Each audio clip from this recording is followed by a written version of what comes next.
BRS ఉద్యమకారుడు, BRS కీలక నాయకుడు ఈ మండల్లో. ఆయనతో నేను మాట్లాడే ప్రయత్నం చేస్తా. ఓటమి పాలైపోయింది బీఆర్ఎస్, అసలు ఏమాత్రం ఉనికి ఉండదు అనే టైంలో ఇంకా కూడా బీఆర్ఎస్ కన్నుతోనే కనబడతా ఉన్నది. వాళ్ళ అబద్ధపు హామీలతోటి ఈ 420 హామీలతోటి అధికారంలోకి వచ్చారు. కేసీఆర్ కుండ ఖాళీ చేసిపోయింది అంటున్నాడు కదా. ఏం కుండ అండి, దోసుకోవడానికి వచ్చి రైలు పరిపాలన చేయడానికి వచ్చారు. అప్పటి నుండి ఇప్పటి వరకు పార్టీ ఏమైనా సముచిత స్థానం ఇవ్వాలి కల్పించిందా అంటే ఏం చెప్తారు? అంటే వాస్తవానికి ఆ విషయంలో కొంచెం కాలేదండి, ఏం చేయలేదు. వాస్తవంగా ఈ పార్లమెంటు గెలుస్తుందంటారా వినోద్ కుమార్ కరీంనగర్ పార్లమెంట్ అభ్యర్థి?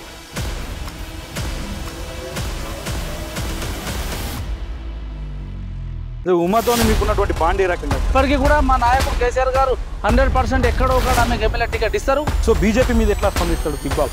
కానీ ఒక మహిళకు, ఒక బీసీ మహిళకు ఒక అఫీషియల్ గా టికెట్ అనౌన్స్మెంట్ చేసిన తర్వాత ఈ బీఫామ్ వేరే వాళ్ళకి ఇవ్వడం అనేది ఎంత హీనమైన చర్య అది.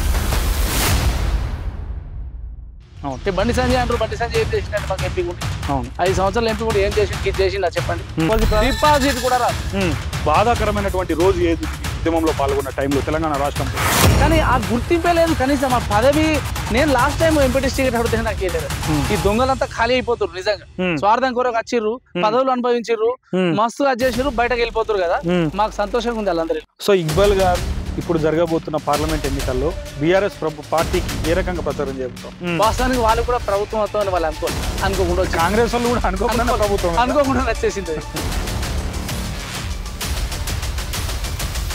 సో బీజేపీ నుండి బండి సంజయ్ ప్రచారం చేస్తాడు, అయోధ్యలో రామ మందిరం కట్టినము అని చెప్పేసి ఒక మేజర్గా ఆ అంశాన్ని ఎంచుకొని ప్రచారం చేసే పరిస్థితులు ఎక్కువగా కనిపిస్తూ ఉన్నాయి. సో వాళ్ళకేం చెప్తారు సమాధానం?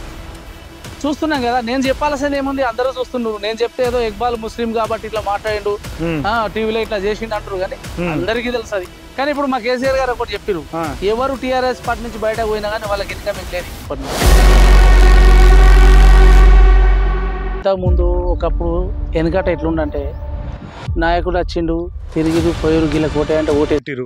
ఎట్లా సంతోషం అనిపించింది మీకు? చాలా సంతోషం. నేను విత్ నా ఫ్యామిలీ తోటి, నా భార్య, నా పిల్లలు అందరం కలిసి హనుమాన్ మాల వేసుకున్నటువంటి స్వాములకు భిక్ష పెట్టి వాళ్ళ ఆశీర్వచనాలు మేము తీసుకున్నాం. నిజంగా నేను సంతోషంగా ఫీల్ అవుతాను.